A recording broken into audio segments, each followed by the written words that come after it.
araw kaibigan, tuturuan kita kung paano mag-transfer ng pera mula Landbank to GoTime. So, sundan lang natin tong video na to hanggang matapos para malaman mo at matutunan mo rin kung paano mag-transfer ng tama from Landbank to GoTime. Nga pala, namimigay pala ng GCash giveaway ang ating channel. Mag-like, mag-subscribe at mag-comment lang kung bakit kayo ang dapat manalo ng ating GCash giveaway.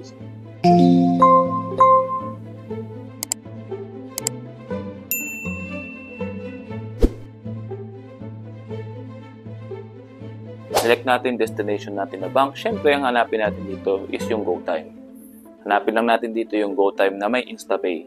InstaPay dahil ito yung mas mura at mas mabilis ng pag-transfer ng pera. Ngayon, alamin natin kung ano yung account number mula dun sa pagkasendan natin ng pera at ilagay na rin natin yung kanyang pangalan. Nga pala, ang tip ko lang sa inyo mga kaibigan, bago kayo mag-send ng malaking pera sa inyong mga kaibigan o kamag-anak, kailangan nyo munang mag-send ng medyo maliit na amount. Sa case ko, nilagay ko dito ata ng 100. Meron din kayong option dito na pwede nyo lagay yung mobile number or email address ng pagsasendan nyo para ma-notify sila na nasendan nyo sila ng pera. At kung okay na sa inyo lahat ng details dito, pwede nyo nang press yung proceed. Makikita nyo yung source ng pera natin at andito rin yung destination na pagsasendan natin ng pera.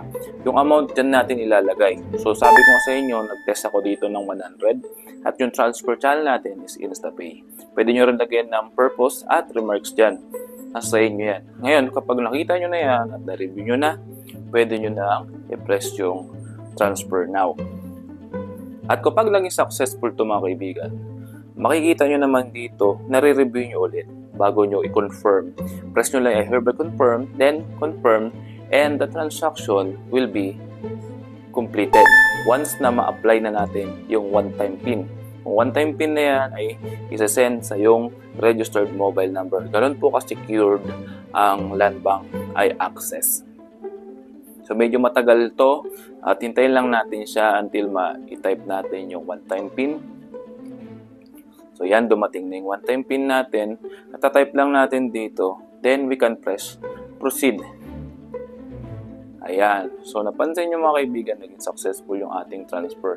Dito sa video to, pinakita ko lang muna kung ano ba yung paano mag-safe yung pag-transfer natin ng malalaking pera. Siyempre gagawin natin, mag-send muna tayo ng medyo maliit na amount.